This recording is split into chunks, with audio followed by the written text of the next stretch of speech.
You ready to finally go ahead and break free or break through some kind of area of your life that you know that you need to rise out of? It will feel like something that has been holding you down, suppressing you, feeling like someone or some situation has had power over you. Well, you're going to move away from that sensation and into a new level of freedom.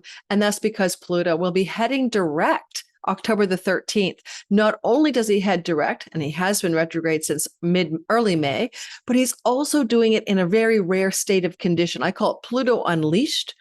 And that's because he's out of bounds in the south declination. And this indicates, we haven't seen it since the French Revolution, the American Revolution, of people rising up to push back against tyranny, over control, power, and abuse. And we'll see a lot of that playing out very powerfully between Pluto direct on the 13th of October, all the way through until his end of his retrogradation next May. But more importantly, his direct motion till next May, because he'll be going direct October 13th till next May 6th, but also through to November 29th, 23rd. November 23rd. So November the 20th, I don't do show notes or whatever. I don't do a teleprompter. So November the 23rd. So I want you to see the energy here. August 29th to November 23rd. Pluto is out of bounds, unleashed in the south declination, which gives more power to the people, or any situation in your life where some force of control, tyranny, power, oppression is holding you down. It doesn't have to be a person. It doesn't have to be your government. It could be all kinds of situations, a personal relationship, a situation in which your home is oppressive to you, a situation where you're feeling downtrodden under the power of some circumstance in your life.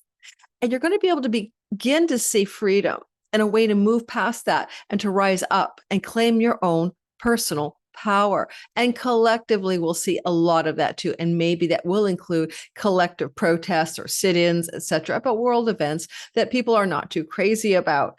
I'm going to talk very briefly about world astrology. Most of my world astrology is moved to Substack, the Pluto Chronicles, where I write about world events quite prolifically, and it's free. But here I will just touch on it briefly when I show you the sky. Now, one thing to know is all planets have a shadow period, which is quite long for Pluto. So because he's retrograde for up to 5 months, 4 or 5 months every year, his shadow period, meaning that he's retrograde over a part of the sky that he's traveled before and he's recapping old ground, puts us in a mindset. So really hear me for a sec. You want to go back to January 10th of 2025, when Pluto was at the very same degree, all right, that he will end up recovering again in this retrograde story. I'll show you a graphic so it makes it more visual for you. So between January the 10th and February of 2026, Pluto's forward motion is covering repair work, readdressing work of something that's already occurred in the collective and in our individual lives. So after January 10th, Donald Trump was inaugurated on the 20th. There's an example. After January 10th, in April, there was a war in which Israel and Iran were, going to task with each other. That's an example. Things to do with power, control, rebirth, death, conflict, and regeneration, renewal. These are Pluto stories in our world, individually and collectively, since January 10th. Will take until February for Pluto direct on October 13th to recover old ground. Let me show you a graphic. I just think this is helpful for you to see what I mean when we talk about shadow periods and what it's actually about. So let me share a picture from Cafe Astrology. For those of you who are trying to learn your own astrology, go to Cafe Astrology and just Google retrogrades 2025. It'll give you usually 3 years at a time. And I don't know if I can make that any bigger. There we go. And I just want you to see the visual of what I'm saying so you can understand what it means to talk about shadow periods. You'll notice here that on January 10th, Pluto was sitting at 1 degree and 22 minutes. It's called entering the retrograde pre-shadow zone, because eventually he will retrograde at 3 degrees and 49 minutes on the May the 4th. And then he'll trundle back till October 13th and end up right back at 1 degree and 22 minutes. So that means that he has now to go back forward again till February and cover the same ground that he was covering January 10th to May 25. So things that were happening then, and I gave you examples, between January the 10th and May 25, one of the big things that happened was Trump was inaugurated. We also saw the war between Israel and Iran. I think that was, maybe it started in June. So anything that happened in wars up until about May the 4th, okay? Or world events or your own life. So in some way, I want you to sort of say to yourself, wow, here I go. I'm going to spend October 13th through to February 4th fixing something or allowing it to be transformed or renewed or regenerated in my life that I didn't quite get a handle on. Although I tried to do it, I didn't quite get a handle on it. All right, on January 10th to May 4th. You wanted to get a handle on it. It didn't quite happen. Pluto had to go backwards. Now he's leaping forward to get this thing off the ground. Does that make sense? I hope so.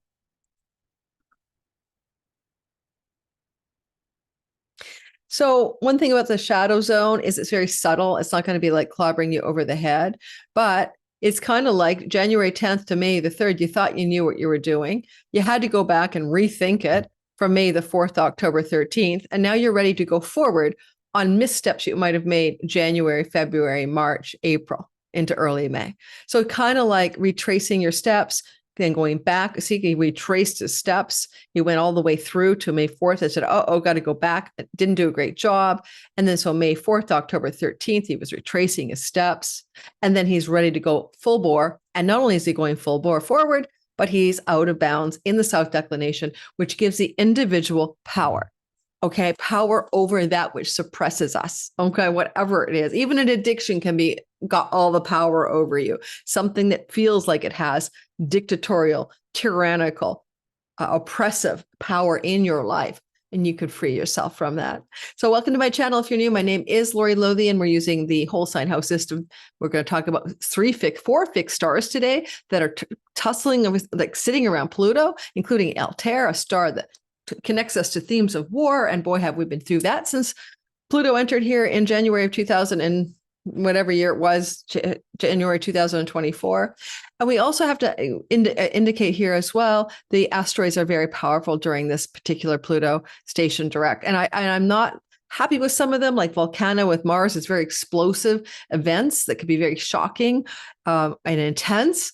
And we actually have a sun in Libra coming up. We're going to be having a new moon in Libra on the 21st, I think, of the month. And that sun is traveling with an asteroid Tisphone right now, and will be in a out of sign square to Pluto.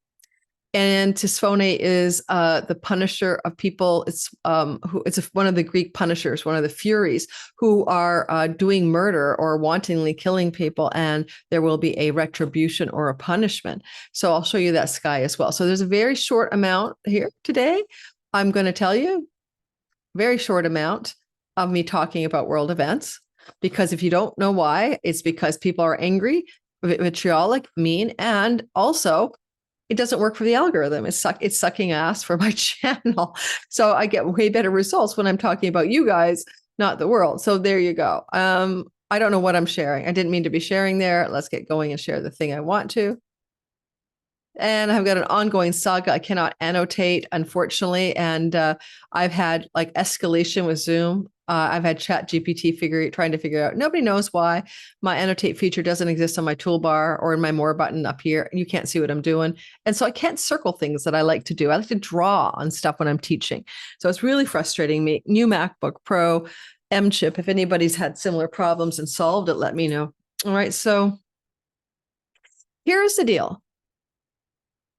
Pluto. I did a video, Pluto Unleashed. Please go watch it. I really cover in depth for each sign some of the energy of Pluto Unleashed, which is at August 29th to November 23rd intensity. And so that video did very well. I'll link it to the comments below in the description box. But I want you to take a look at the sky, and I want to show you some stories that are happening. I'll make some speculations about what it could mean, and then we'll move on. So for number one, if you think about the idea that Pluto is sitting with a bunch of stars, you can think about that could be very good. And in fact, other than Altair, who's the furthest away, who is a star of military prowess and war, we have Sham and Tarazed and this particular Albiro. I'm probably saying them wrong. And they all have very positive delineations. And he's about to go forward while being saturated in the light of those stars which sit behind him. So I'm going to give you some ideas about what those stars can offer you, because it's not just you, it's me and the world, it's individuals and collectives. Sham is the big star, the alpha star of the constellation Sagittarius. It's the arrow. So where do you want to take aim for something in your life? And you must do it with precision. It's a star about intellectual and physical matters connected to the word precision, getting it right. I'm going to go taking aim with that arrow. The cautionary note is perfectionism will lead to frustration. So balance precision with going with the flow. We also have the star Tarazed, and Tarazed, Tarzed, is a part of the eagle, Aquila, the constellation of the eagle in the sky. And it brings us an energy that allows us to focus on our objectives and to soar high. So it's really one of those stars that you can actually, get your dreams for your life to come true, a good chance of achieving some of your big goals, especially when it's close to the star Sham, which it is by nature, but a planet's anchoring the two, Sham and Tarazed. So if you're born with planets here, anywhere between, say, 0 and 2.5 degrees maybe of Aquarius, you're born with these stars operating through your sun, moon, or rising in Aquarius, or through your planet who's placed there. So these are very good stars. And finally, a little further out is Albiero, Albiero, Albieroeo,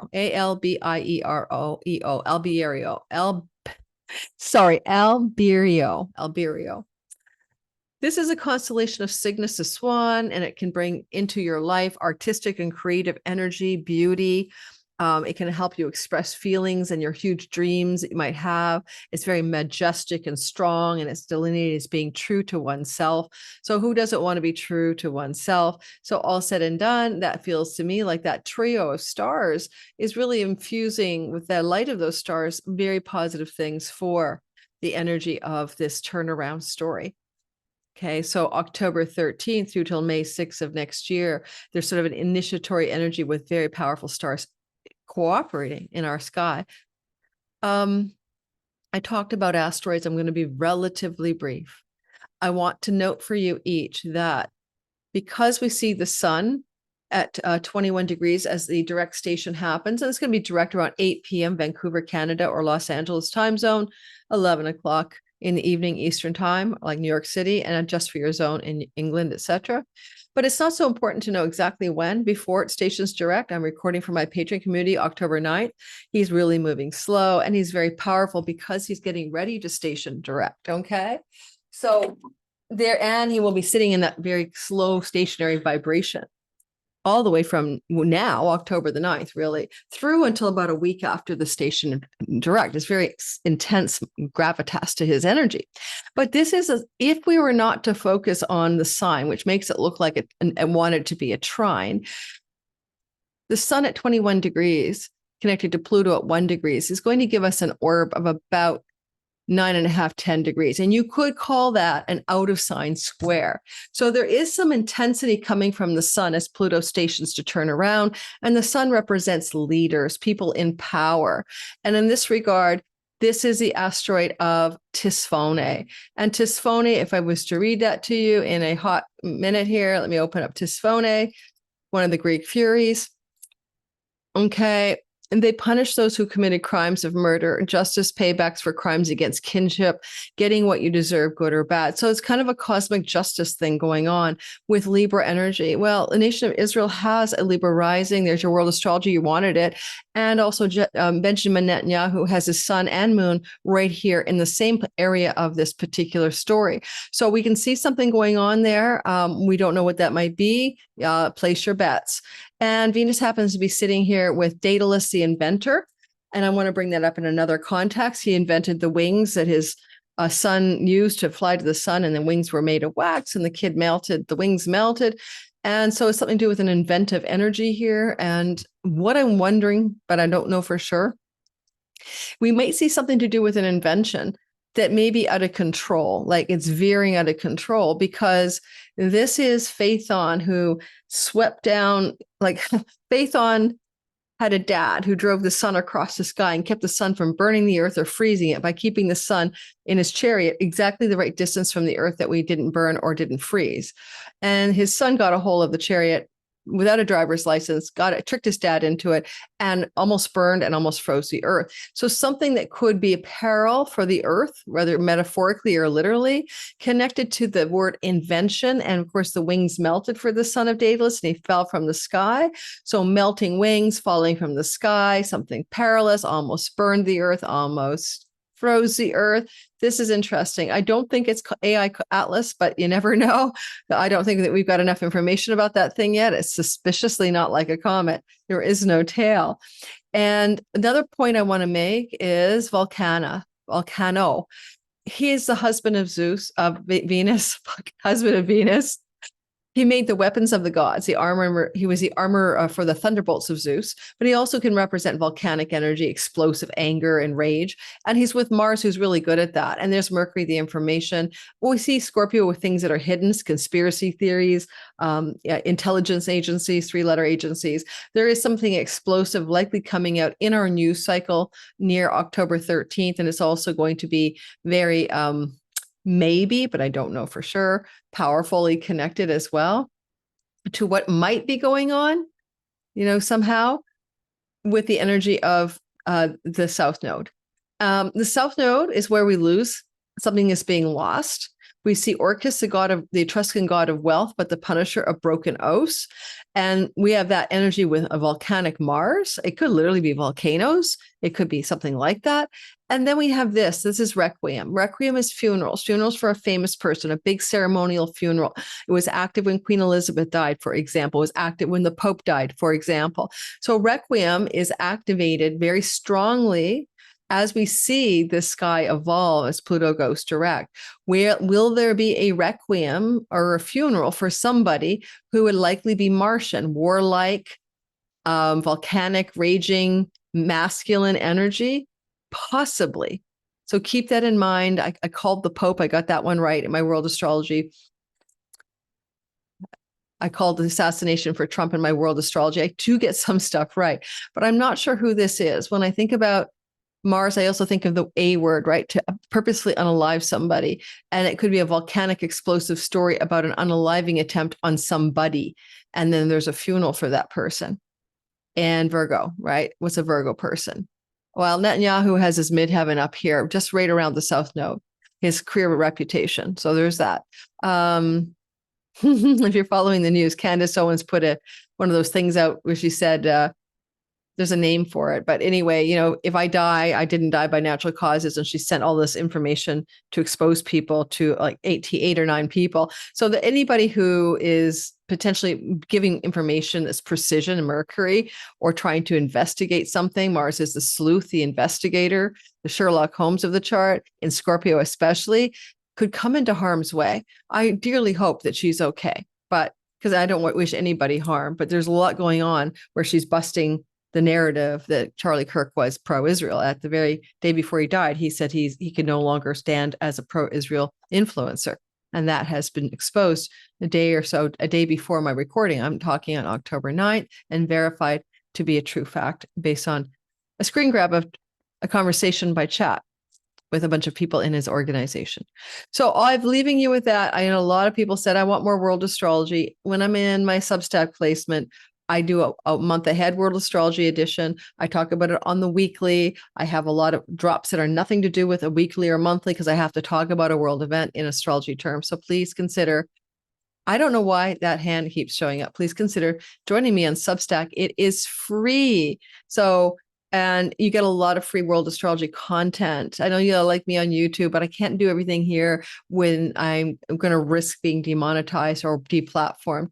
So you know, like the other channels who do this and get away with it, they take sponsorships and memberships to pay. But part of my income comes from the ad revenue here. So that's where I don't have that latitude, if you want to understand why. Okay. We're going to start with Aries. We're going to go through each sign, and I got a treat for you guys. I haven't played with this oracle yet, and it's a past life oracle. And in evolutionary astrology, Pluto is considered a part of the past life story.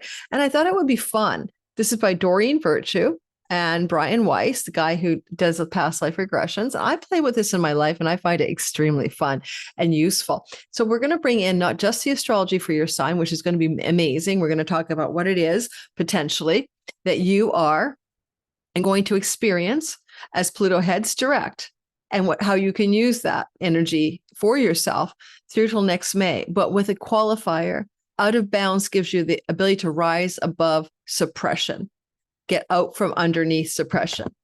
So, and I'm not knowing why I'm getting that notification that a hand is raised, but I have not been happy with my Zoom upgrade software.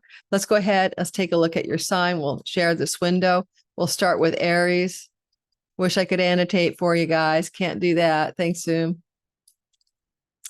Got a better camera, and I've lost a ton of functionality. All right, so we're going to move us into the Aries zone. I'm going to talk about how you can use this energy. I'm going to talk card for you as well.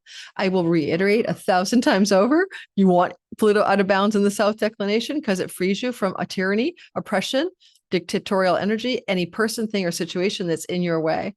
And I will say for the world, one more thing.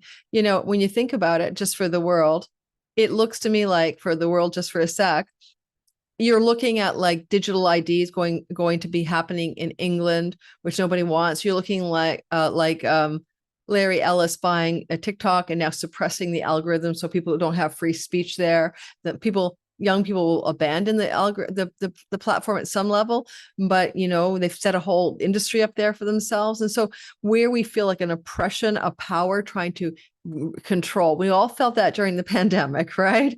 But this is now a way that we can collectively and individually break away from that sense of being herded like sheep into some pens that the big powers wish humanity to go into. And those powers are demonic. All righty. I'm becoming a Gnostic. Okay. Let's move us to here. There are the Demiurge and the Archons, and they are not nice to play with. No, no, no. All right. So here we have Aries, Sun, Moon, and Rising sign. In your sky, you're going to notice that you have Pluto heading direct. He will be direct at 8 o'clock in the evening, Los Angeles time on Monday, October 13th. And he's star-studded. I read those stars to you. I'm not going to read them over. Go back and listen. But the stars about making your dreams come true, precision activity, getting what you want, allowing yourself to dream big. These are positive stars.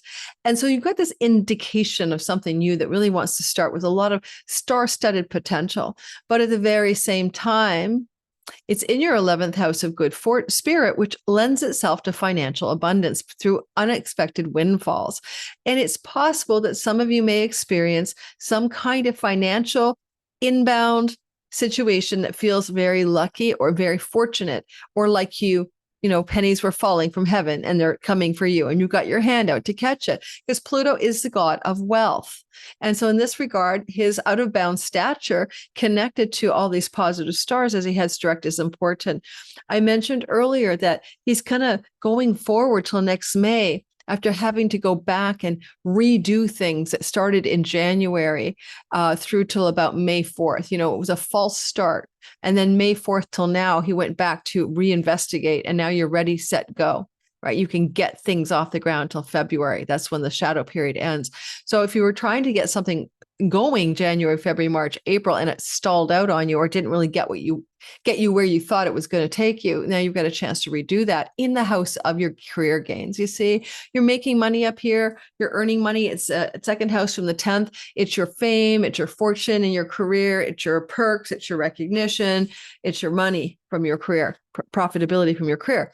And so you might have like really been working on something back in the first 4 months of the year, went back to retool it from May till now. And now on 13th, you're ready to execute by February 4th, a new strategy for career profitability.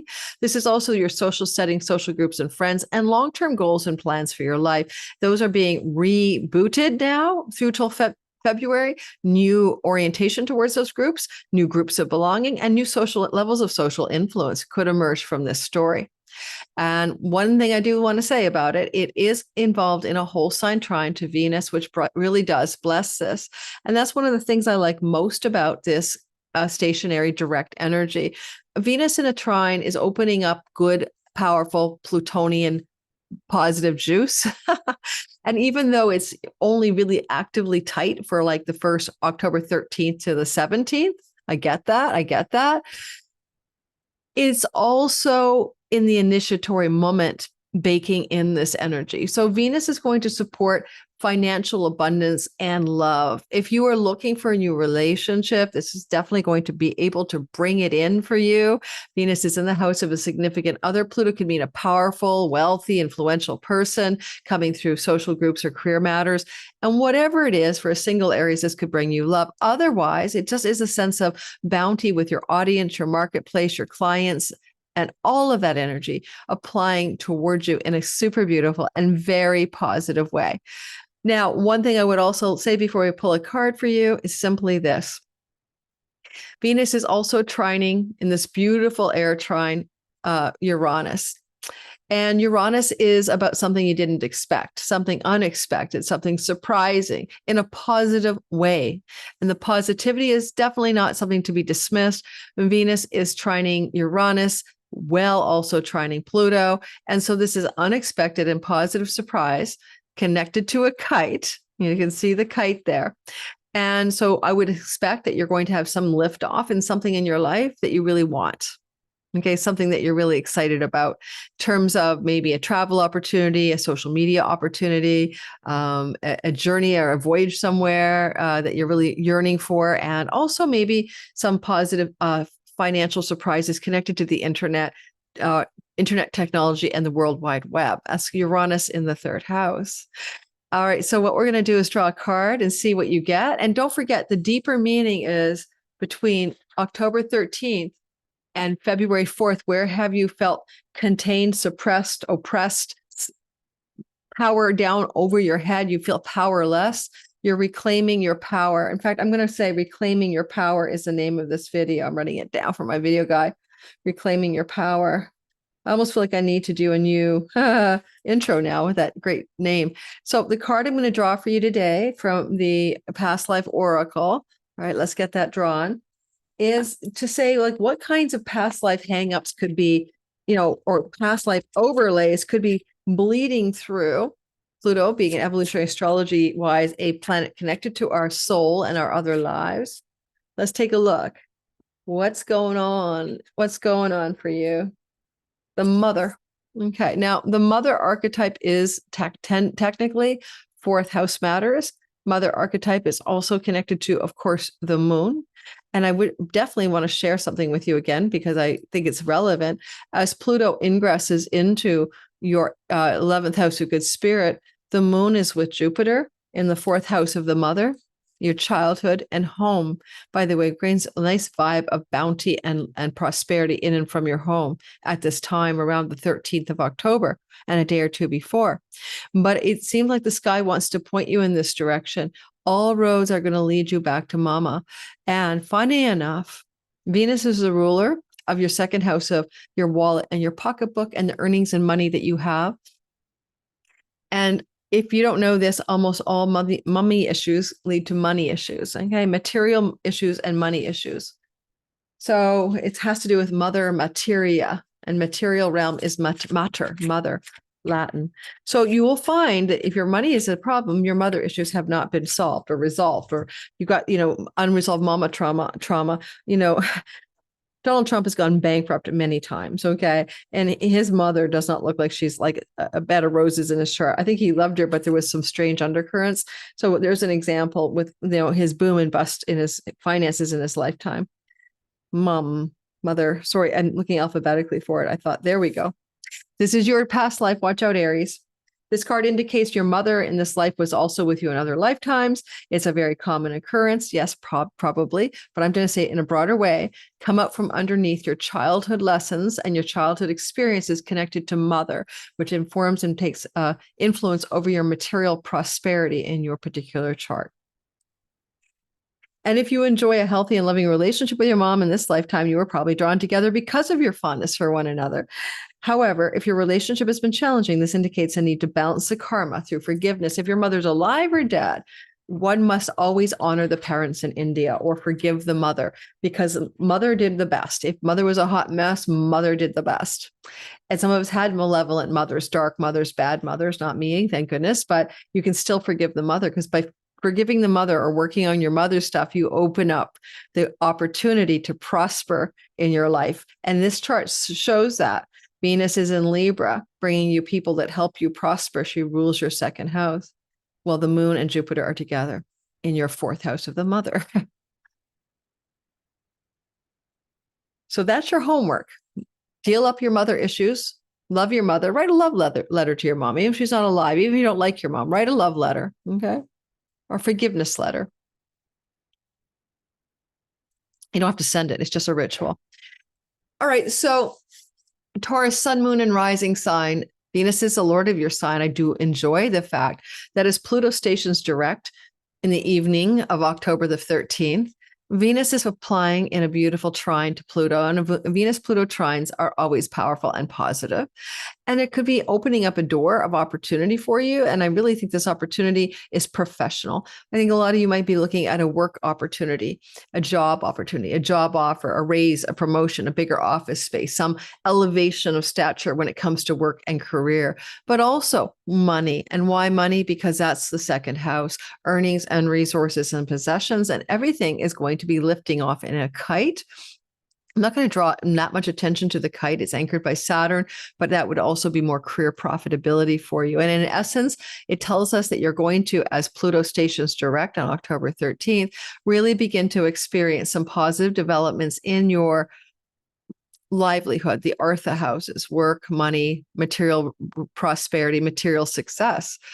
And I don't mind that Venus is with the inventive energy of Daedalus. Maybe it's going to be a job or a career path change when you have to reinvent yourself. There's a new way that you're going to do something. There's a reinvention energy here to be more outside your normal box, to invent and you within the realm of material work and prosperity. And possibly with Venus in your sixth house, just a few of you might see the Pluto-Venus trine looking like an opportunity for a new rental property or a new pet, because it could influence matters to do with your third house, fourth house, because the sun is with Venus. So moving to a new property, securing a new rental property, renting your property out, or having an opportunity to secure a pet unexpectedly or surprisingly. That's Uranus. So those are things that I'm seeing here for you as well. All said and done, it's definitely a power up in your career and reputation space. And if you're already happy with it, it gets better, and your money. And if you're not, then things are going to get better. If you've been having a hard time finding work or you don't like the job you have, something positive is changing here. Now, don't forget, this is not just about October 13th. This is taking you into new professional career success opportunities all the way through till May 6th. But more importantly, till February 4th. Why February 4th? As I said in the intro, that's the end of the shadow period. So I would say that's where you're going to see some really nice glow up financially. And you might have even tried to make that thing happen in the first 4 months of this year when Pluto was direct in the same degrees, but it didn't really get off the ground. And now that money, career, maybe rental opportunity, maybe career success is happening. Let's draw a past life card for fun. We're just kind of playfully going. Pluto can be connected to past lives, connected to the energy of our evolutionary astrology. And I thought it's kind of fun to do this. This is the high priest or priestess. Oh, not too shabby. Let's see what that is. It's going to say you had a past life as a high priest or priestess. I don't like that, because you have Jupiter moon on the ingress in the third house of the goddess, where we have temples and priestess rites and all that kind of more, less to do with the church and more to do actually with the goddess and the local temples and the local priestess rites. Okay. High priest or priestess. So it's going to tell us, it's going to tell us that you probably know you were a high priest or priestess during one or more lifetimes. And most people that have held these roles are conscious or sense it. You've also retained your heightened spiritual knowledge, Taurus. And this card is urging you to put that knowledge into greater practice in this lifetime. So it's a spiritual knowledge. There's a higher level of awareness. It's time for you to reignite your spiritual power, use it in service of your divine mission or healing and helping the world. This card urges you to release insecurities you may have about your spiritual abilities or any fears you have about others knowing your beliefs.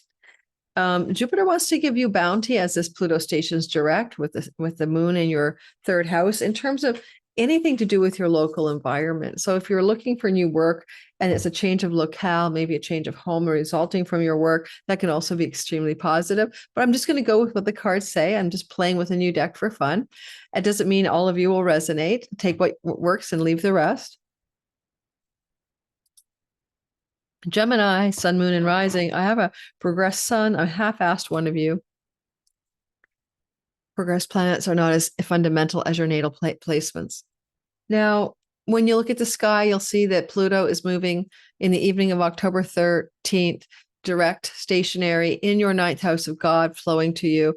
Well, he also flows to the beautiful planet Venus. And this beautiful grand trine, which is made of air, is activating good fortune for you, even some potential windfalls or pennies from heaven. Thank you to this sky. And I don't think you're doing too badly here when it comes to aligning with your Dharma. If you've been trying to find a meaningful life, a purposeful life, and you tried to get that off the ground January through to end of April, and you're just frustrated or overwhelmed or something felt like, good, but not great. I don't know, because Pluto had to go back and investigate that and retool it and pull back a bit. You might even had a surge of hopeful optimism that you were on your purpose and on target. Then he turned around and retrograded, early May through till October 13th to retool that area and pull back to reassess. And so with Venus in your fifth house, it's definitely amazing if you're entrepreneurial. It's definitely amazing if you're artistic and creative, for an surge of success, prosperity, and positivity coming for you at this time. If you're in the digital media landscape, online world, writing, communicating, marketing, selling, and publishing, another surge of yes, you. That's because Sun here rules your third house. And ultimately, there's an inventive streak. Daedalus is with Venus, the inventor, wanting to do something completely different, to reinvent your entrepreneurial business, your creativity, your artistic expression. Your good fortune is here. And this is good fortune meets wealth. No problems there. Who doesn't want that? And listen to the intro for all these gorgeous stories about dreaming your dreams and making them true and being precise, because that's also very true in the ninth house for you. If you're looking for a relationship, because Uranus is in the first house, it indicates you're surprised. Oh my God, about this new love story connected to the ninth house. Falling in love with a court judge, a lawyer, a professor, or a new love story emerging from foreign lands and distant shores. Maybe you're traveling. When is this true? This is not just true on the 13th of the month. This is true, as I said in the intro, through till certainly February the 2nd, and even more so, you could also apply through till next May, when he stations retrograde. But it's because he's baking in this energy. It indicates love from travel, foreign places, higher learning centers, love from spiritual community. If you want to go back, maybe though, to January, February, March, April, maybe you also tried to get some love story off the ground, or you were thinking of some love story percolating to connected to ninth house stories, but nothing really happened. And now something could come out of the blue, out of left field, and surprise you in love. For your single guys, if you're married, then it's just steady as she goes, as far as I can tell in this chart. I'm not seeing any turbulence at all in your marriage house. So is this for the singletons? If you want to get a book published, a publishing deal, a writing deal, contract, publishing thing, yes, a Pluto direct will bring that to you, likely evident before February 4th, but by May for sure of next year. We're going to draw a card and see what we get from this oracle deck here. I do like that the kite is influencing the story. It's really a kite that points mostly to Neptune. It points to both Saturn, but in terms of the sign-based tradition, it just shows a lift in career success, a lift in profitability from your career, a lift in influence or recognition in your career, coming when Pluto stations direct. So from the Past Life Oracle deck by Doreen Virtue and Brian Weiss, we have transformation. There's a train, and it's transformation. Pluto is the god of transformation, Gemini. So what kind of transformation do we do in the ninth house? life's purpose, meaning, dharma. It is a luck and wealth house. It belongs to Lakshmi. Venus is in a good fortune house. This definitely could be a lottery win. So if you want to play a lottery ticket after he stations direct through to February, early February next year, you could also be transformed by a luscious amount of money coming from some kind of fortunate winning circumstance.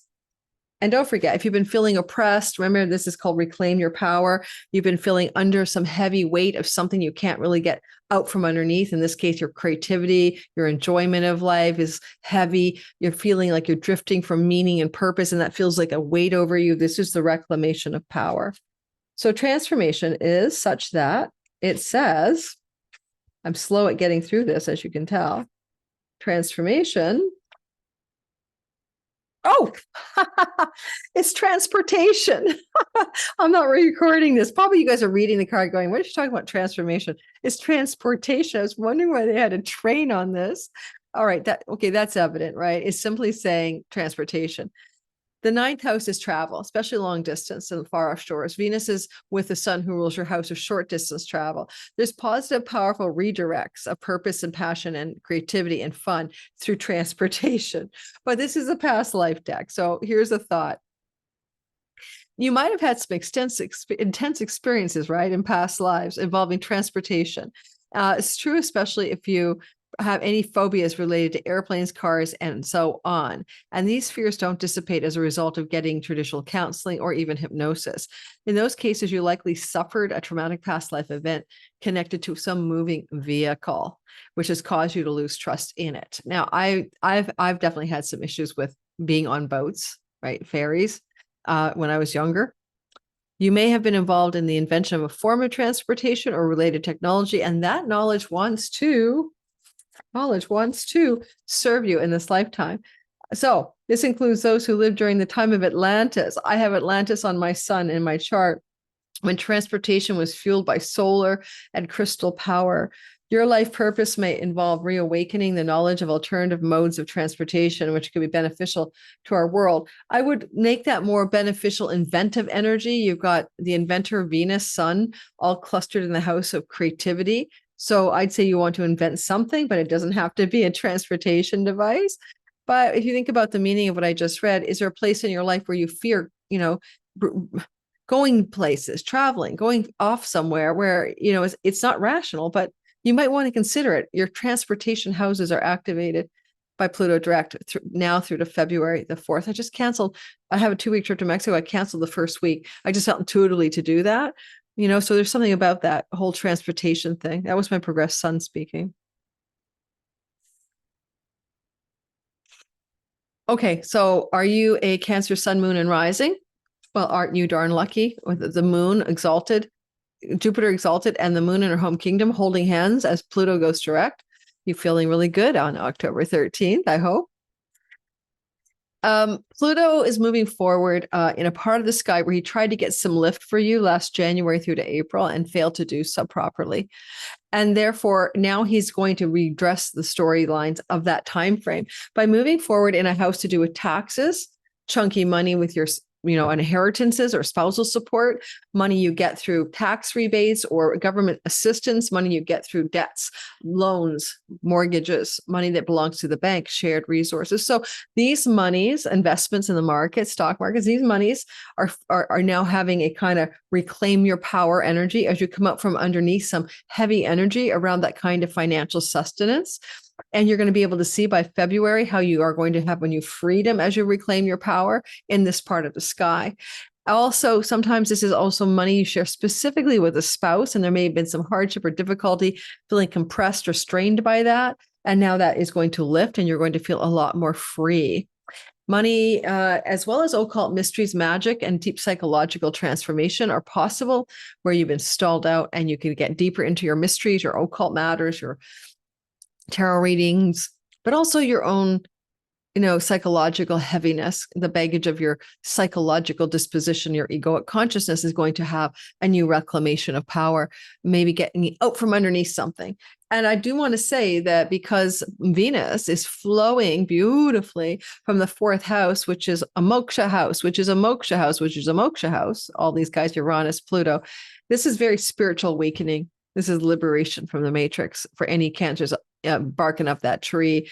Most of you won't be, but you could get something from this, a nice breakthrough spiritually between now and February. Energy-wise, Venus wants to make a beautiful, happy home that's well decorated, that feels fun and happy to be in, and can be prosperous from what you do in your home as well.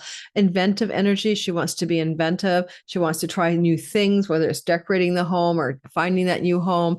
And she's flowing to Pluto in a house of resources that come from the mortgage, the bank, the loan.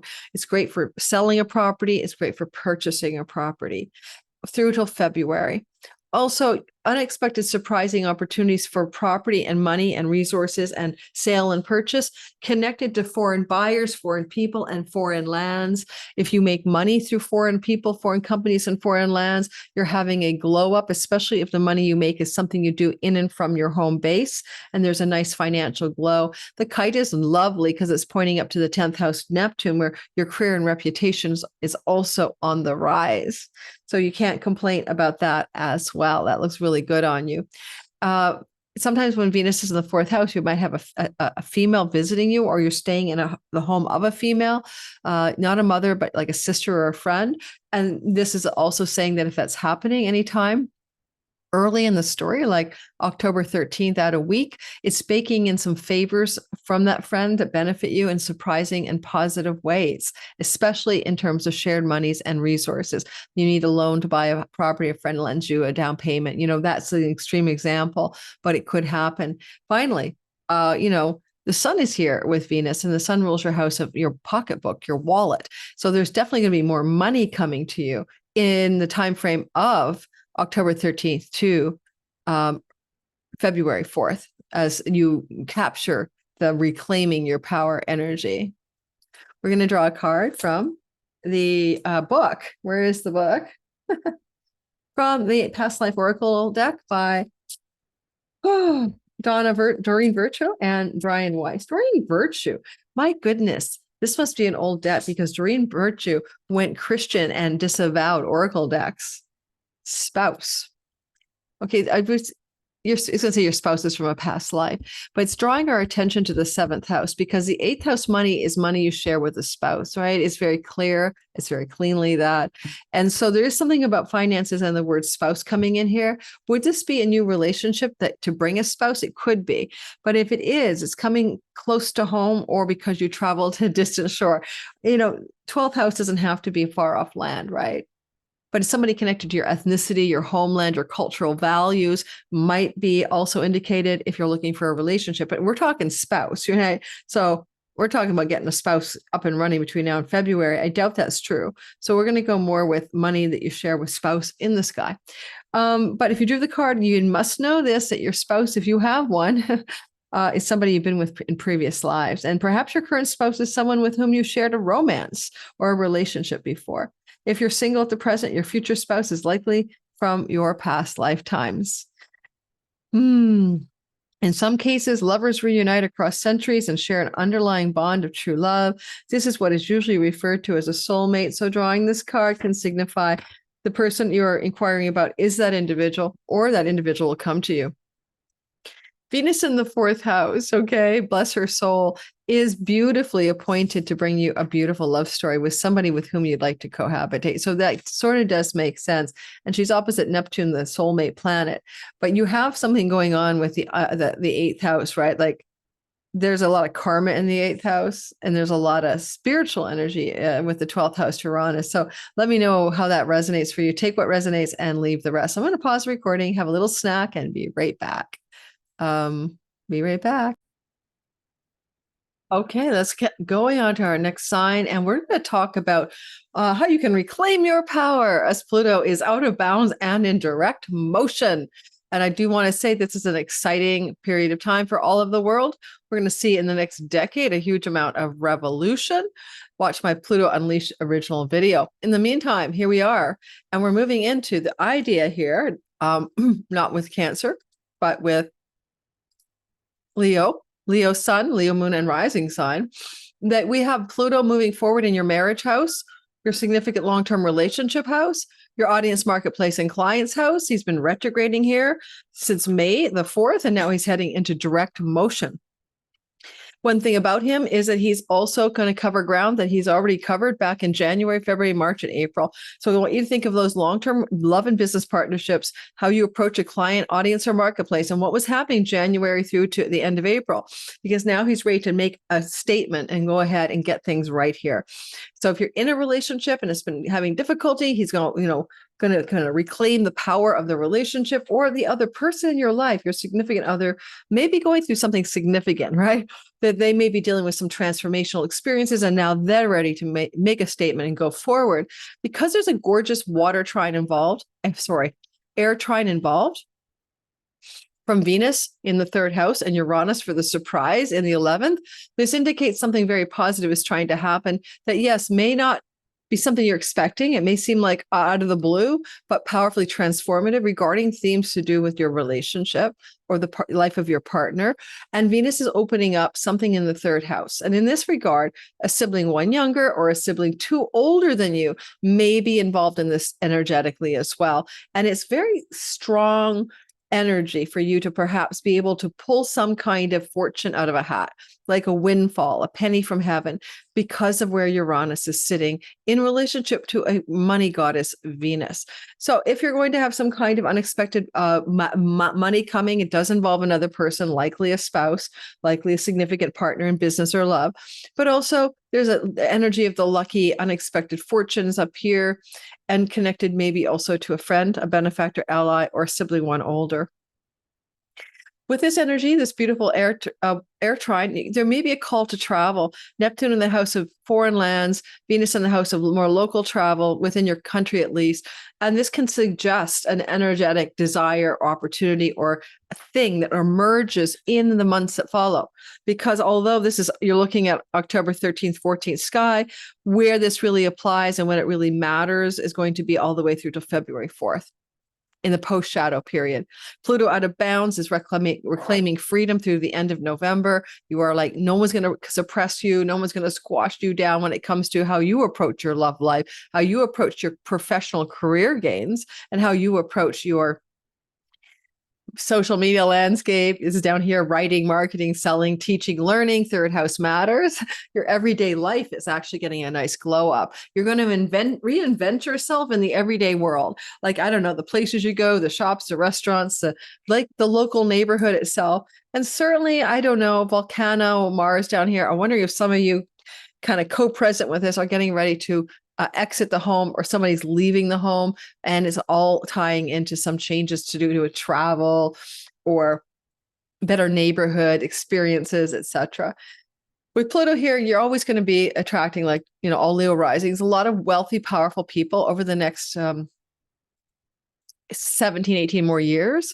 But also watch out for those controlling types, right? Those dominators. And with this out of bounds, if you felt dominated by another person or controlled, or if there's been something toxic or really just not right, toxic love relationship energy, you're not just freeing yourself from the relationship, but from the burden of that type of relationship. So if you're getting out from underneath that kind of a love story where it's oppressive, suppressing you, controlling, stalker energy is Pluto, you're coming up above that and you're rising to reclaim your power and to be free of that energy.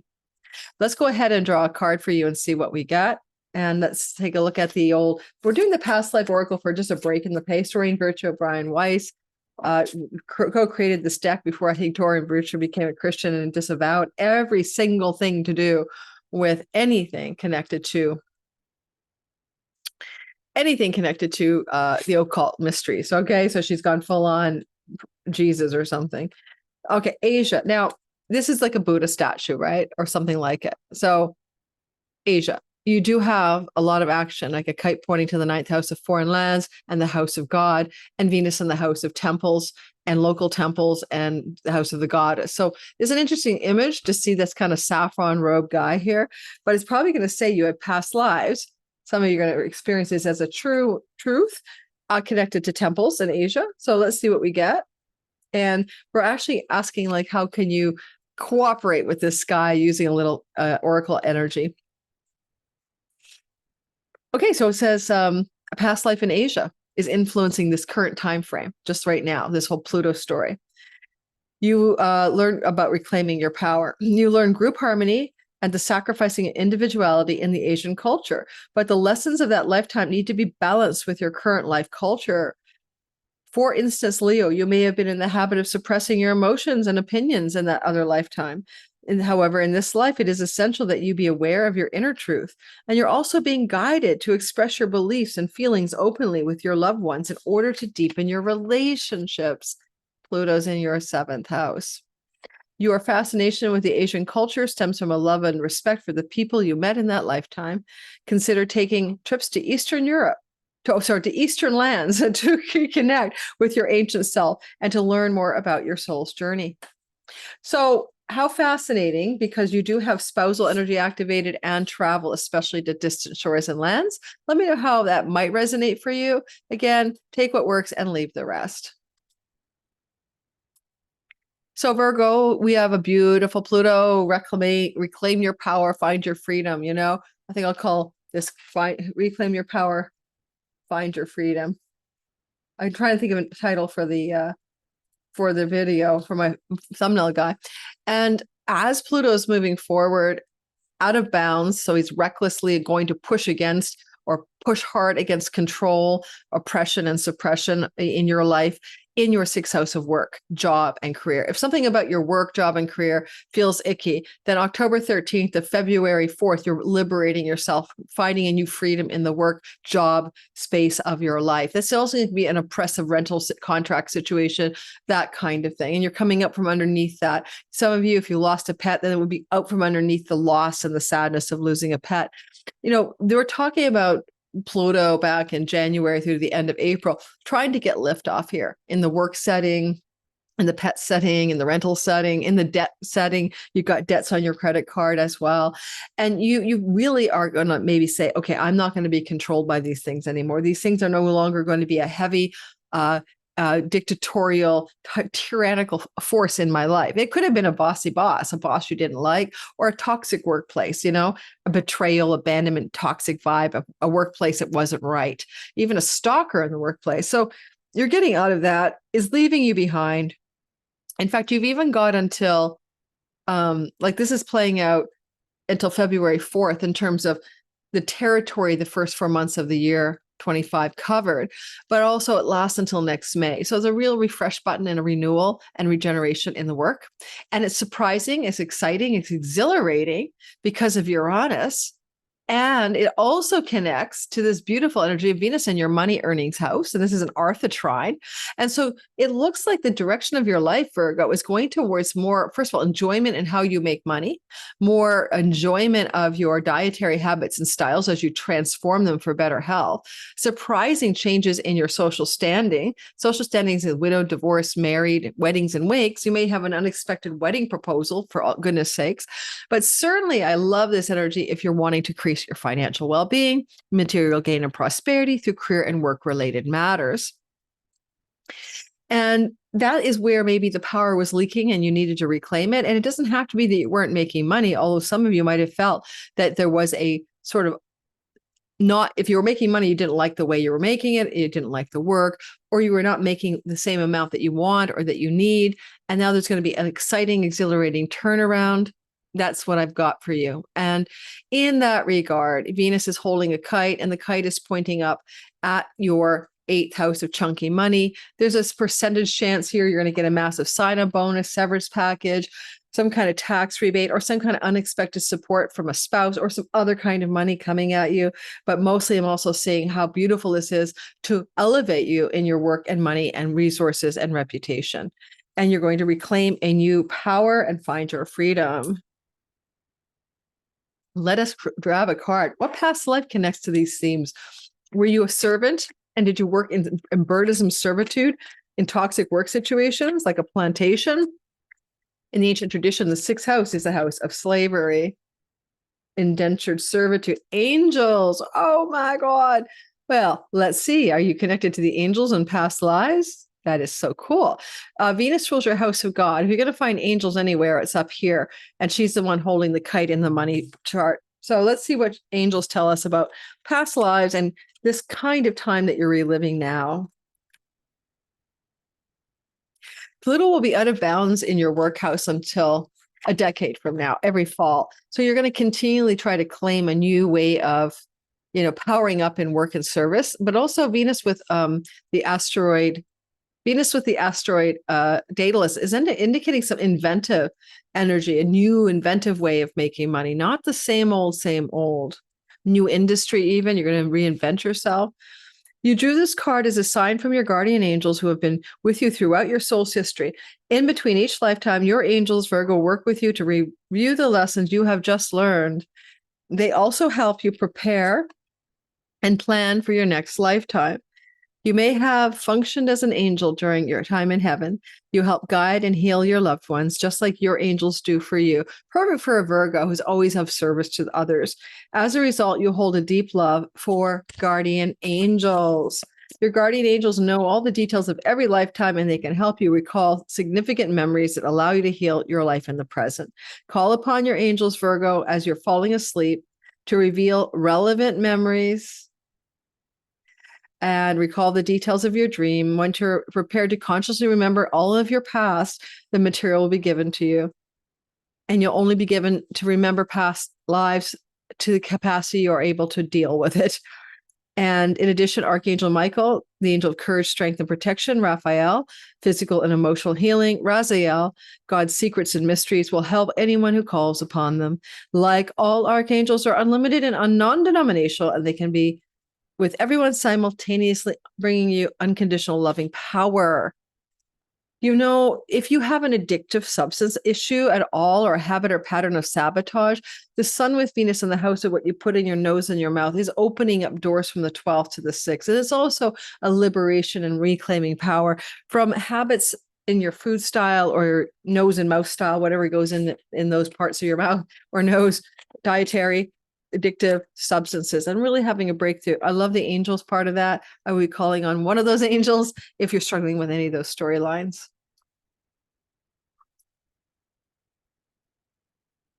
Now we have the sign after Virgo, which is Libra. You are looking at Pluto out of bounds, reclaiming your power, finding your freedom, as Pluto is going to activate the 5th house as he's going to move forward. Now, this is romantic and sexual love.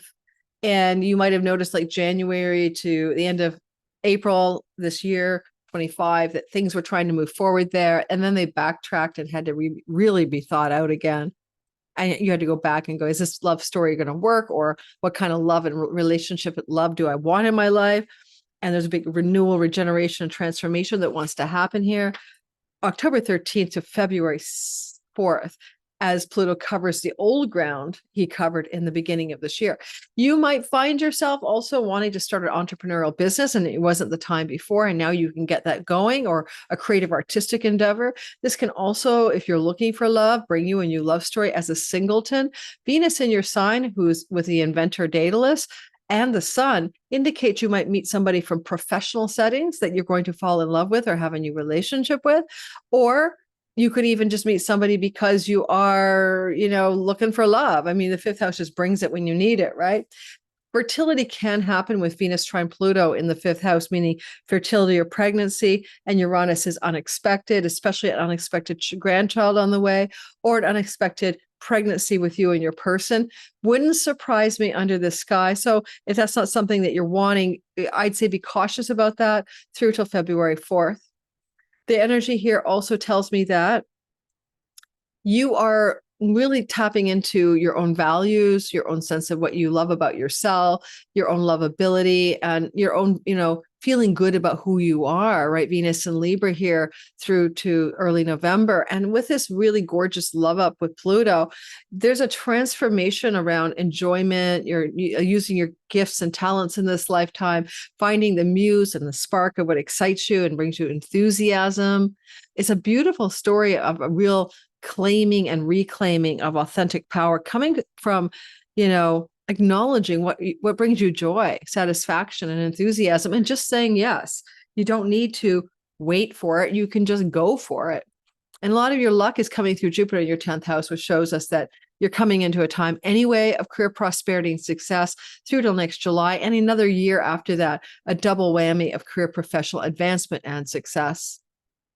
And with Neptune across the way in a sort of a kite formation, looking for a relationship, could bring a soulmate in. A relationship was not working for you right now because of Chiron there. It could come to an end under this kind of a sky, just because the retrograde Neptune could indicate difficulties in a relationship that you had all these high, rosy, glowy hopes for in a business partnership, a love relationship, or in the way you connect with your audience and marketplace. And now there's something that wants to change and you want to renew and do something different because, Pluto doesn't just get down with like cutting off something like we're going to burn it down, right? He has the forest renewal, the growth of the blueberries, the Celtic cross, the Celtic symbol. This is a Celtic past life that the cards are going to draw your attention to. Just to say, as Pluto gets his reclamation of freedom, and heads out of bounds. He's out of bounds to end of November. If you've been feeling underneath something, right? I'm not enjoying my life. I'm working too hard. I don't feel the sexual connection in my romantic love story. You want to get out from underneath those oppressive feelings. This is going to allow you to do that. By next February, there's a whole new feeling going on here. Celtic. Let's take a look. If you do this card, it's because you had a significant past life in the Celtic lands, Scotland, Wales, or England.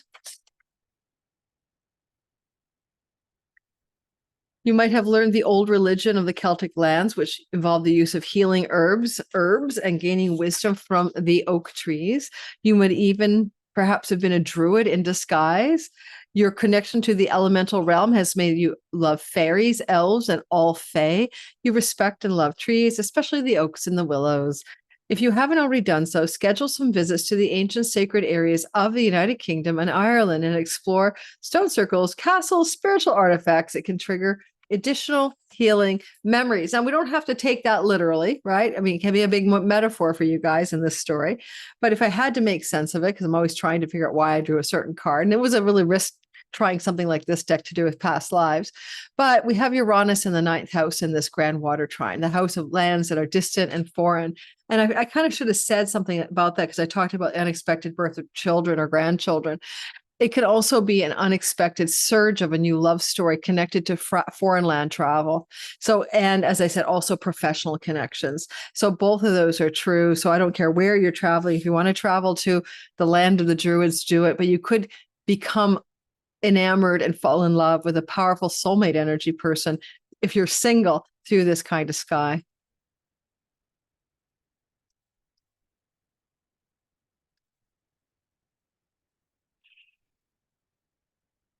Hey, Scorpio, sun, moon, and rising sign. It certainly looks good on you here to have this beautiful energy of Pluto reclaiming your power and allowing for new levels of freedom connected to your childhood, your home where you currently live, and your private life matters. Quite often when Pluto's down here, you will come into some legacy wealth at some point in the next 18 years from one of your family members up the line. But also with Pluto here, you are literally wanting to go to the depths to transform something about the code of your childhood and how you were talked to, told to do things, asked to behave, what lessons your family gave you that you don't have a conscious handle on. Because if you can do that, you can have some significant spiritual liberation. You're having your moksha 4, 8, and 12 houses lit up in a beautiful air trine. If you go back to the first 4 months of 2025, maybe you tried to move your home, sell your home, buy a new home. Maybe you tried to change something about your home or tried to repair some of your childhood stuff. That could have been a story that was ongoing back then. And then Pluto had to rethink it. And now October 13th to February 4th, he's all set to go ahead, out of bounds, full of power, full of eccentric freedom. with this trining Venus in the 12th house, this is also distant foreign shores and lands, but also what you do home alone and solitude. And there's Uranus in the 8th house for the chunky money, inheritance, spousal support, other monies, tax rebates, etc. It looks surprisingly good for refinancing, buying property, selling property, maybe attaining a property in a distant shore, maybe having a distant shore person come and want to purchase your property. Those are themes that could occur here. If being alone and being in your downtime means creativity, then you may have some major breakthroughs and transformations as you're more inventive, as you spend more creative time alone and home alone and having these breakthroughs. And it could even turn some of your creative projects and home alone projects into career success. It could also look like that you're coming to a time where you might be wanting to make some changes in your career path, and you maybe have some unexpected and exciting, bold and brave ways that it just shows up out of the blue, and a new job opportunity could come to you between now and February 4th that gives you a new sense of freedom and also a greater sense of enjoyment of the work that you're doing in this world. Finally, it's a beautiful, because of the kite, it's a beautiful sky, maybe to let go of an addiction or a self-undoing, a pleasure that's addictive, unhealthy, that kind of, doesn't work for you anymore. So your health can improve in the months that follow this. And you're so decisive. Scorpio, you've got your Lord of your sign, Mars, with you right now as this occurs. And you've got the power to take action, make decisions, be bold, be decisive. Like you really know how to go for what you want right now as well. So that's a nice backdrop as Pluto enters into the 4th, as he goes direct in the 4th, and really wants you to make those changes. And really with Mars here, you might even be thinking, yeah, between now and February, I'm changing my home. We're moving, we're selling, we're buying, we're traveling. We're doing some change of our home here. Let's draw a card from the Past Life Oracle. It was a real risk to try something as crazy as a Past Life Oracle deck, but have fun with it. And just imagine that if you caught this video, it was meant for you. Oh my God, you're not the first person to get Asia. It's about, you might have had a past life in Asia. You might resonate with the Asian world traditions.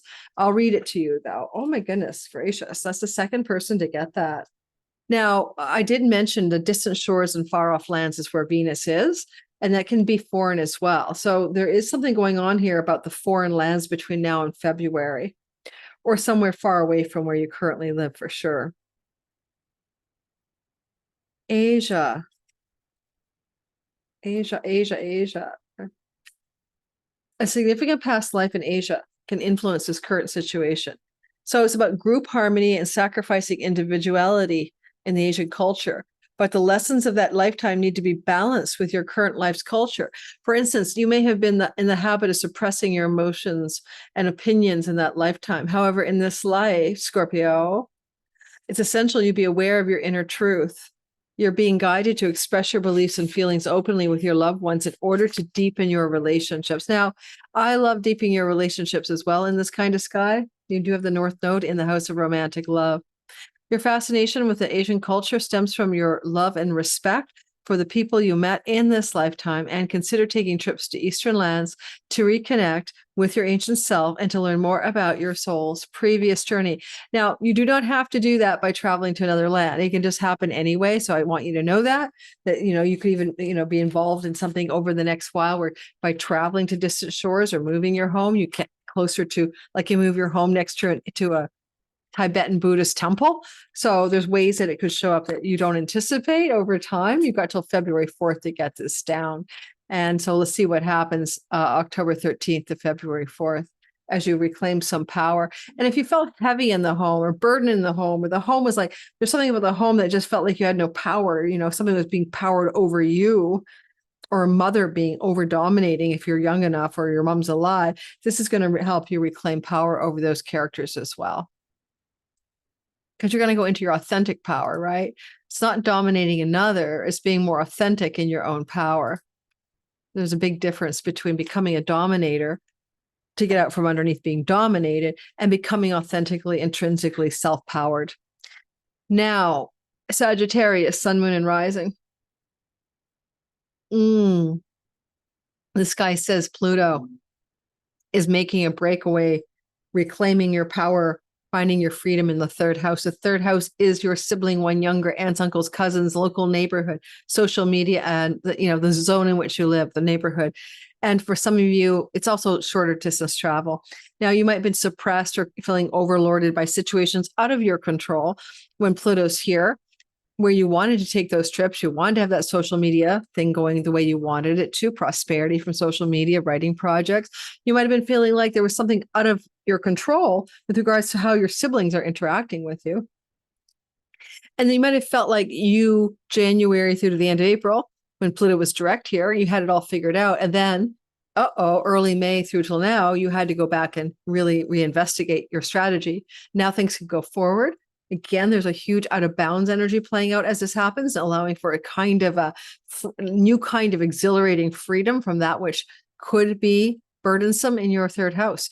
And Venus is in a beautiful water trine, air trine from your 11th house of good spirit. And it's a house of windfalls, pennies from heaven. Neptune's in the house of good fortune, winning money through speculative gains.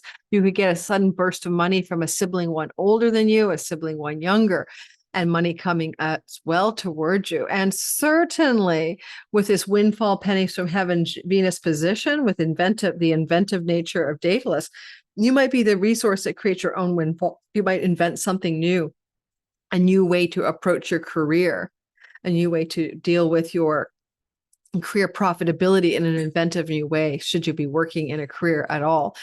A part of the Iranian energy involves somebody else. This is likely going to be a spouse or a spousal type person, maybe a client or audience member. It's a surprise, it's a shock, it's unexpected. This works well for having social media influence, going viral, really upping your game on that just out of the blue.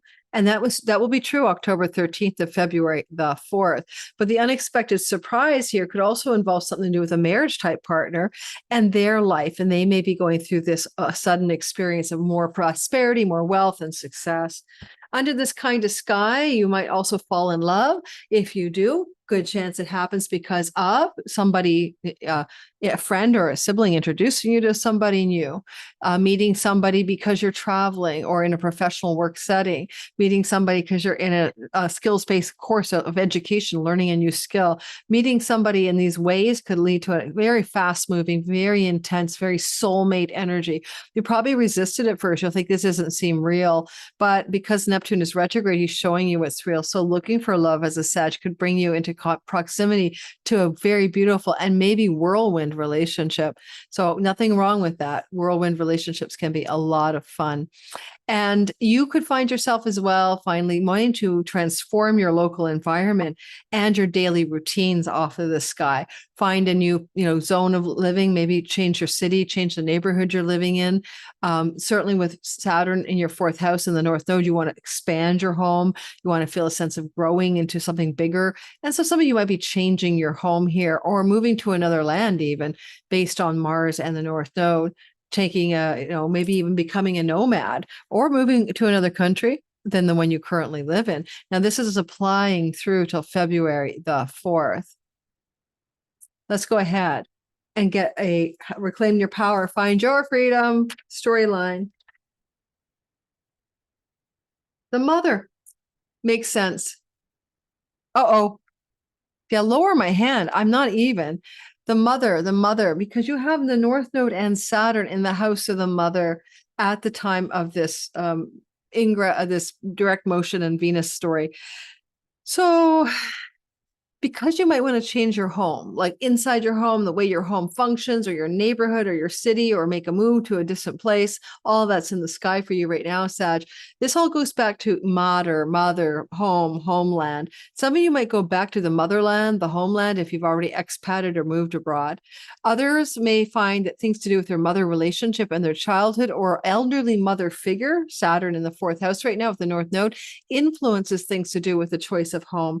I'm not going to read this card again. I already did. It talks about seriously looking at the fact that your current life story with your actual mother, whether it's a good relationship or a bad relationship, is that you guys have been together in another life. Maybe not as parent-child even. You've spent a life together. And so there is a mother life story here. My mom and I have done this before. And even if your mom's passed away, you need to consider if it's a difficult relationship you haven't resolved, then based on Saturn's chronicating, timekeeping, Lord of Time and Karma in your 4th house, it is time to release the relationship trauma or disappointment. Ultimately, it all ties back to love, because Venus is in the house of Libra, in your 12th, and she is the owner of your mother house. She's the exaltation lord, I should say. So she would say something like, past lives with mom must be resolved for your further highest joy to emerge. And even if you loved your mom, then grief about mom's passing or distance from mom, and you have to resolve it perhaps. Now we have a Capricorn sun, moon, and rising. And I feel like this is a story where you're going to notice that you might have been feeling compressed, repressed, out of control, powered up over you financial stories. Like you have no control over your money, or your money is a place of constriction, oppression, and tyranny. Like this is your pocketbook, your savings, your wallet. Now, Pluto could wealth you up in the next 18 years here. That's a true story. But, he's just only been here for a couple of years. So starting in January through to April, maybe you were hopeful that you had some transformational opportunities in your career to change your money story. And yet nothing really got off the ground, or you went one direction and it kind of flopped. And now here we are with a new opportunity, in the sense that we have unexpected, shocking, surprising, positive career and job energy connecting to wealth and earnings. If you're retired, that doesn't matter. It still says something you're doing in the public eye that's quite inventive, as daedalus, can lead to a opportunity or unexpected development for work and money. Certainly, you could change your dietary habits very suddenly and veer away from things that you almost burned yourself, or you almost froze yourself out of good health, faith on Uranus, and you have a veering towards better dietary habits and patterns. And that's possible here too. Especially, that could happen. But with Venus at the top of your sky, it's like your social reputation, your social standing, your public reputation, your career and its gains, and the way you look to the world in your career. Like, this is something interesting. And because you're looking for this new reclamation of financial power, and with Venus trining it, you could really become super powered in a new direction professionally, or a new elevation of your current professional direction. Neptune in the 4th house also indicates potential desire to change your home and move into a new place, to live somehow, some way. And Uranus would say an unexpected, surprising, exciting rental opportunity, more than a purchase under the sky, may come to you. When the ingress happens exactly, really, the moon is actually with Jupiter in your 7th house. You may have some home changes connected to a significant love relationship. Some of you may be experiencing also a new love story for single Capricorns coming from professional endeavors. So if you're even if you're retired, let's say, your main thing is to go golfing, and that's where you get your public reputation satisfaction, then you're going to meet somebody in the golf community. So something connected to your professional milieu and female and relationship looks like this may be going on here, right? Venus with the sun ruling your 8th house might be secret relationship, secret professional relationship, taking off or blossoming anytime between October the 13th and February 4th. However, we still have to go back to Pluto wanting you to have that money, honey, right? Wanting to experience a financial glow up. And the side story is there love involved in this as well? Maybe there's a romantic relationship, or maybe there's an opportunity with Moon and Jupiter to gain some profitability for your situation to do with home, connected to that significant other. Like they have an unexpected financial glow up and supports you or both of you, to make some home changes. You're looking for your dream home, your true home. It's Neptunian, that kind of home. Saturn's been giving you a hard time for 3 years, but where's your true home, Capricorns? And so this is going to resolve itself probably by February 4th, and certainly no later than next May. Now we'll take a card from the Past Life Oracle. And for all of you, because of the Venus-Pluto trine, there's a transformative and powerful potential in Neptune for a deep soulmate love story for every sign that I've read. So sometimes I will actually draw a card that may draw me much closer to the story of the love. Father. Now that's because the 10th house, the father house in your chart, all right, is where Venus is sitting while she trines Pluto and Uranus. I can make a story that you've had past lives with your father. I can also say your prosperity in your life, in work, career, and money is dependent on your father relationship. Now, I'm sure the card will say that you've had a father relationship. This father in this life was connected to other lives, perhaps as your father. We have had 2 people have the mother card so far. Father, 10th house story.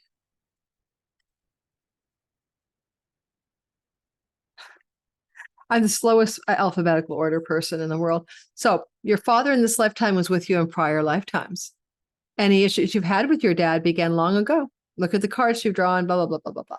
To break any negative patterns with your father's soul, be willing to release old anger or unforgiveness. This can be conscious or unconscious emotional energy stored in your psyche. And don't forget, Venus is in the house of the father. And so this makes sense. And Pluto's trining you from the house of your money and earnings. Remember that forgiveness doesn't mean that you approve of this person's actions. It means that you're no longer willing to carry around anger energy. By releasing the past, you subsequently heal the present and the future. If you totally forgive your father and yourself, you no longer have to reincarnate with that soul. I'm out of here, Dad, unless you choose to. You retain only the lessons, growth, and love you shared. As an added benefit, the healing work that you do with your dad or father helps all relationships you have with men. For my females in particular who are looking for love, heal the dad relationship. Sometimes you have the sun and a female with the sun in the 10th house, and you are going to deal up that daddy stuff, or you're going to keep running afoul of marriages that really work for you. Even if you loved your dad, you don't want to project your dad into the marriage house. Same with men who have the moon in the 7th house natally. They always want all their mother issues have to be worked out for their relationships to be okay. And believe me, I've been in one of those. One of my husbands had the moon in the 7th, and his mother issues kept coming back into our relationship. All right, so this is Aquarius. I'm one of you, sun, moon, and rising sign. Certainly, we're not complaining, right? We have Pluto in our sign. We are becoming all-knowing, all-powerful. We're going to new depths of self-transformation and authentic power. And as this is occurring, especially true for the earlier 0 to 5 degree Aquarians at this point, but we all feel it. You're going to notice that Pluto's going to go direct October 13th and all the way until February 4th. He's covering shadow areas. That means that he's covering territory he traveled direct already and back in January, February, March, and April of 2025. So you're going to go back to things you were thinking about doing or actions you were taking or situations you were immersed in those first 4 months. And you weren't ready to really keep going forward. You had to go back, and you had to go back from like May until now, October 13th, to readdress that stuff before you could go forward again. And now you're going to bolt forward, Pluto out of bounds, get out from underneath something, reclaim your power and find your freedom. And you're going to reclaim your power and you're going to find your freedom when it comes to your romantic and sexual life and your dharma and your life's purpose. Venus in the 9th house is saying align with purpose. Uranus is saying get your sex and romance in order. But if you're an entrepreneur, if you want to get a book publishing deal, if you want to publish and be successful in the world, if you want to write and succeed in publishing, where Neptune is sitting and storytelling. I had a dream about a fiction book I wrote 2 nights ago. This is a good story. But it can certainly bring you new love that's surprising, outside the box, exhilarating, and very different than love that you've had before for the single Aquarius people. You'll notice that with Uranus here, you might have been feeling like you got too close to the sun and you almost burned in romantic love, or you got too far away and you turned to ice. I would call that falling head over heels and then going into celibacy, says Lori, who's done both of those things. And those kinds of energies behind you, right? Yet now something is changing. Venus is like in a Dharma house. She wants you to align with spiritual love of God, a love relationship connected to someone who shares your spiritual beliefs, a religion or ideology. But there's an inventive energy as well. You want to redefine love in new ways. It's meaningful and purposeful. This is a kind of relationship that might end up looking like you and your partner are engaged in a meaningful life endeavor together. You know what I mean? Like doing it together, Sonny and Cher style. Energy here could also be a surge of international success between October 13th and February 4th connected to creative and artistic and entrepreneurial pursuits. And it can also indicate social media, digital landscape, Neptune, storytelling and writing and teaching, and an acceleration of international success or good fortune in expanding, sudden, exciting ways. But remember, you're getting up from underneath Pluto. He's the guy that is, where you might not have been feeling all powerful since about the beginning of May until now. And Pluto's a tricky guy because it can be everything from a deep psychological wound, psychospiritual wound, to circumstances that felt like you were being oppressed by your circumstance. You had no control over your circumstance, whatever that was. I'm going to laugh, but you guys know how many sirens I have where I lived. I felt out of control. And Venus, who's in the 9th house, rules the 4th house of where you live. So, I mean, there's ways in which many Aquarians, starting about May through till now, felt some circumstance or situation in life was oppressive. You had no control. You were underneath the energy. You were being lorded over by it. But now you're going to reclaim your power and find some new freedom. This could certainly mean a change of where you live. And if you do, it'd be a rental property, most likely based on Jupiter's position in the sky. And it would feel very exhilarating and freeing to a new neighborhood, really, where Neptune sits, right? I'm in a city neighborhood right now. Like I'm in the city. I'm 2 blocks from Granville, our shopping, one of our major, what do you call it? Like big brands, fancy stores. Like, what do you guys have? Fifth Avenue, and it's noisy here. And so that could look like, okay, between now and February 2nd, Lori's finding a new place to live. Although I still have a lease, so I'm not sure how that's going to happen. And what else can I say about it? The sun is with Venus, and the sun is a ruler of committed love and audience marketplace. Again, larger international exposure, success in publishing, social media, new levels of influence, but also perhaps a new relationship committed to a similar spiritual path could also lead to a commitment and long-term love. But also, I didn't say this, foreigner. Venus is in the house of the foreigner. So any love that comes in might come with somebody from a country other than the one in which you were born. Let's take a look at the card from the past life oracle deck. What do we have for you? Let's see. Celtic. Okay. Second person to get that: England, Wales, Scotland, Ireland, the Celtic lands. I'm not going to read it again. You might have been a druid in a past lifetime. You might have a strong connection. Okay, I'll read it. Somebody's calling me. It's from Ireland. No. You drew this card because you had a past life in the Celtic lands.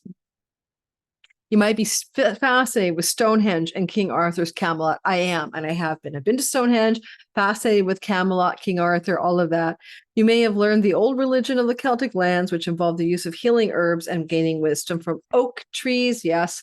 And you could even have been a druid. Did any of my fellow Aquarians read that amazing book, Bringers of the Dawn? No, that's wrong. That's a Pleiadian channeling.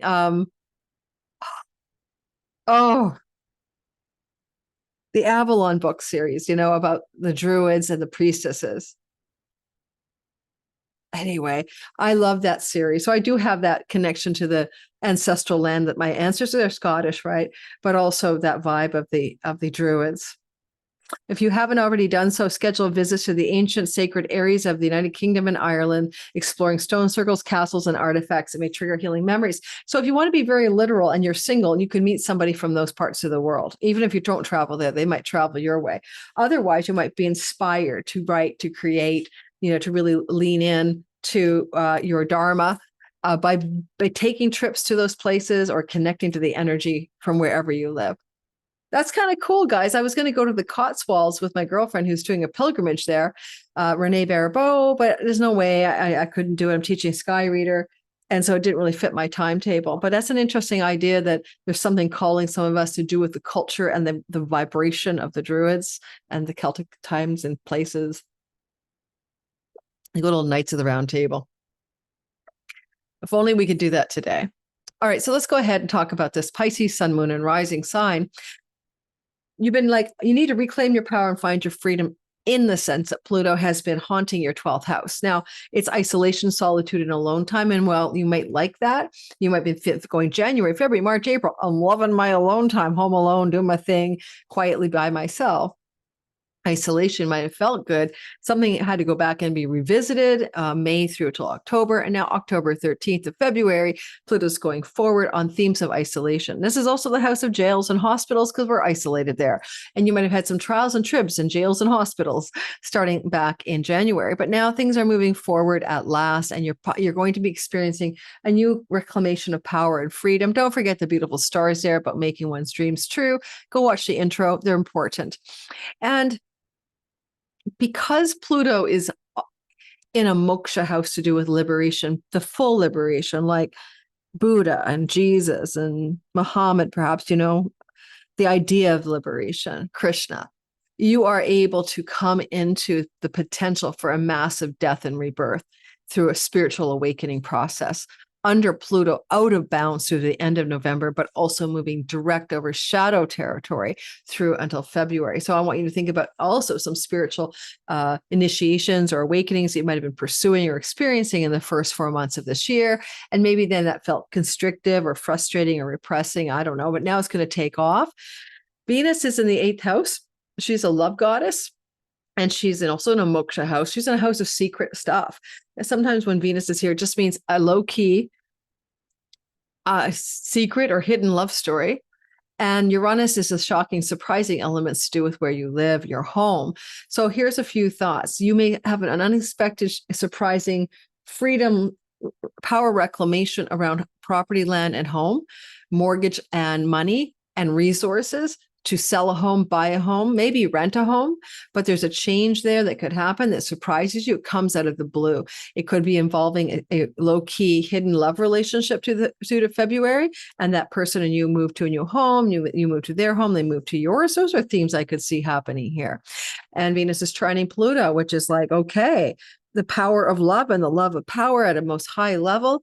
And with Neptune in the 2nd house, we're seeing some positive financial stories coming finally into your world, because Neptune is pulling back the fog of illusion around money and maybe showing you something very specific about spiritual attainment and spiritual life and mystical and magical parts of you that wants to emerge as a part of your vocation, as a part of how you make money. With Jupiter in the house of good fortune, it's not outside the box for you to win money. Indeed, you might come into money because of winning money, or an investment that you bought in the stock market can take off in an unexpected way. And also you'll profit grandly off of this. And this is true till February of next year. Sun is with Venus, and the sun is the ruler of your work house. So again, there's also the potential for some changes in your life connected to work, and then profiteering and gains as well. So if there was a move to a new home, it may be connected to both love and or work. Both of those are true. That South Node has been going through your 7th house now since January. It can bring soulmate new relationships in, and it can also pull the plug on existing long-term love relationships, and it can do both. And I just want to remind you that under that nodal influence, you're here to experience an expansion of who you are and take your focus off others, including spouse. And that's a backdrop story you must pay attention to. Technically, the kite, while it focuses on your earnings, also it focuses on you becoming more mature, more sober-minded, more masterful, and more wise. And again, some of that can be spiritual awakening energy. Some of it can just be life-wise, life smart, like the wise old man and woman who have the knowledge of having lived a life, and they know what's what in this simulation.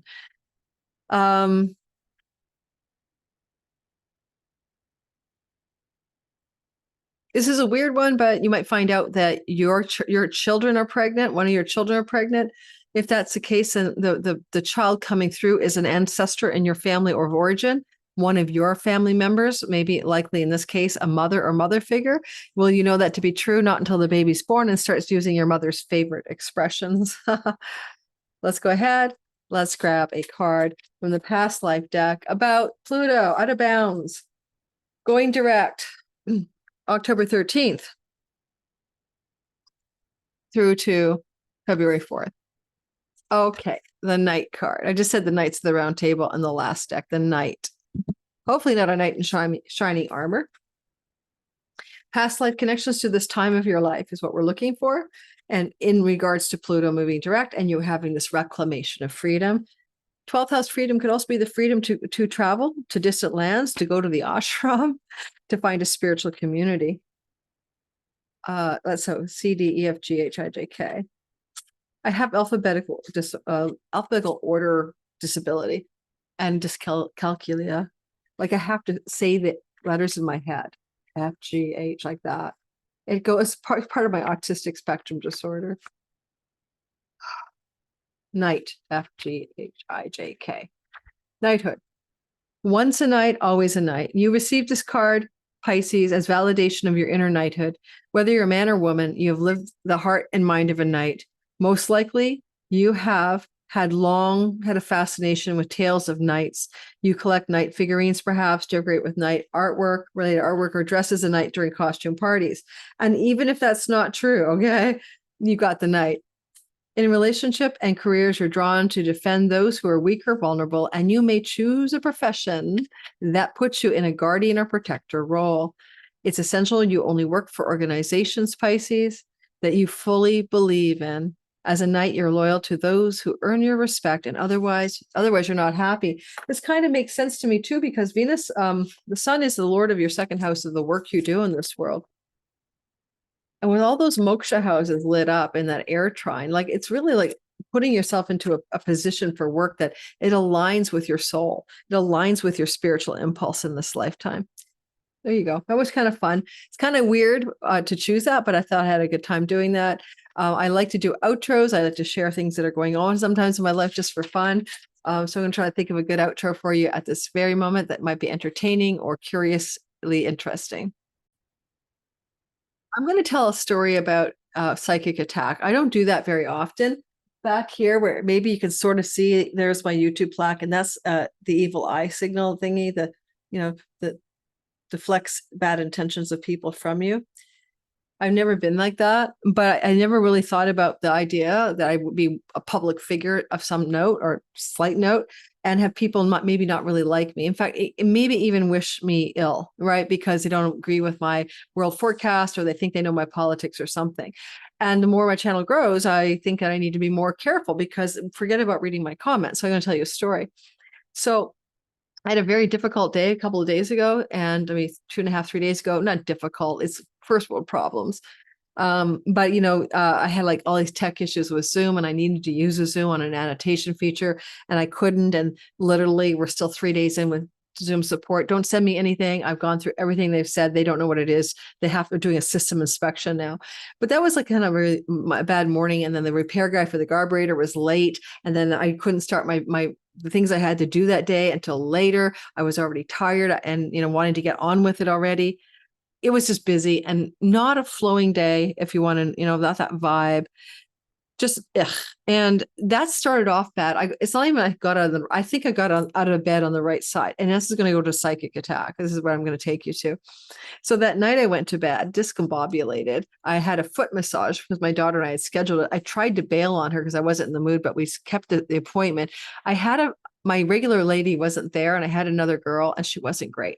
But it wasn't just that she wasn't great. Some people have jerky foot massage techniques and they're doing but they're not flowing. And yeah. And, so it was just very like, I couldn't really relax. I didn't put anything on. I just stayed present, didn't listen to music or anything. But I was like, oh, this is not great. And it wasn't that she didn't look like Darth Vader, but I woke up in the night at 3:00 or something like that. And my whole body was hurting. I don't even mean a little bit. Like I had aching pains down my legs. I felt like I was getting the flu maybe. And my muscles were aching. It was all at once. It was very intense. And I got out of bed and I went into my living room here and I got my Dorje. You guys know what a Dorje is? It's like, I think I might have told the story already. It's a protective device. If I told the story, forgive me, but Elon Musk sleeps with one by his bed on his nightstand. And it's kind of like I think it's a Tibetan energetically or Indian, but I've had it as like a beautiful artifact in my home for years. And I know what it's for. It's kind of like a thunderbolt of Zeus, or like a weapon of the gods, but we can use it metaphorically or spiritually to designate protective energy. So I got out of bed at 3 a.m. It was the night of the full moon. It was the night before the actual full moon. It was October 5th. But the moon was full. I looked outside. It was beautiful. But I got the incense, the white sage, lit the sage, saged my bedroom, put the door J on my nightstand, and went back to sleep and woke up fine. But then it made me realize that this is not something to like not consider in our lives. I think we all are like walking around not recognizing, forget being a YouTuber or like somebody in social media, just that people sometimes don't always wish us well. And it may be an important thing to make a conscious decision to do a little saging, a little ritual, or a little before bed or wake up in the morning, just kind of like, I put this bubble of beautiful light around me, and only I'm not penetratable by people's energy fields who wish negative harm towards me, all right, or anyone actually. So there's my thought. That's just a little story. Let me know if you've ever been under psychic attack. I have a story where, now I've got a story for you on psychic attack. I'm not going to name this guru, but there was a guru in my life years ago, and don't put his name in the comments if you know who he is. Do not invite him energetically here. And my husband had a stroke, and the guru was living with us more or less. But my husband at the time, the guru stayed with us for 2 months, did not follow the guru's rules. And the guru was kind of off the rails a bit with his power. He had Shaktipat, and he could throw it and people would shake and cry and have bliss attacks. And when he was staying with us, the spiritual teacher was staying with us, he said to me, I'm afraid I might have done that. He said, I was angry at your husband for not following the rules, because there was a bunch of like kind of spiritual rules about like not drinking wine and doing this and that. And I don't know. And my husband didn't listen. And I said, oh no, to this guy, I'm sure it wasn't you. And then we fast forward in 2017, I'd left the ashram, I'd left the cult, and I was the first one to break away. And I wrote an article sort of decrying my relationship with the guru publicly. And when it spread like wildfire in the spiritual community, we're talking way back in 2014 now. And this particular teacher, I was his right-hand person, okay? I wasn't just anybody. In Canada, I was his second in command. I was his right-hand person. I took care of the kids. I was friends with his wife. Anyway,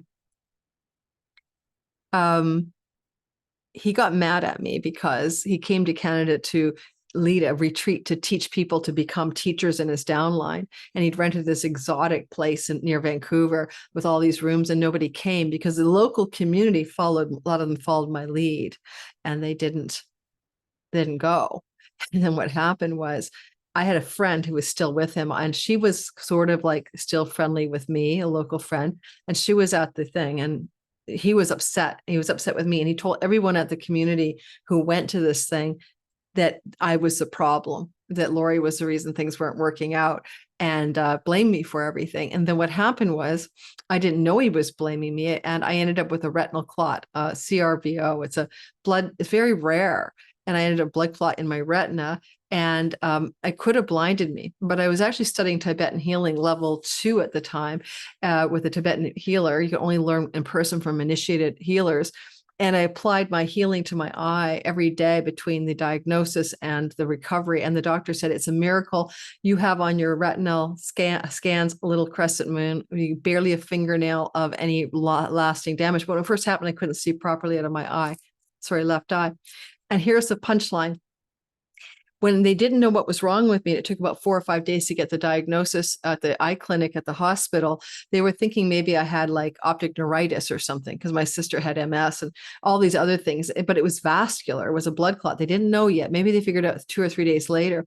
And I went to see a shaman in Vancouver, Diane Barbarash, amazing woman. And she was in session with me. I had booked her months before at her home. And she said, it's not neurological, it's not your nerves, it's vascular. She said, this is a vascular event. She's psychic. And she said, and some man has attacked you psychically. Now this is where it's going to get juicy.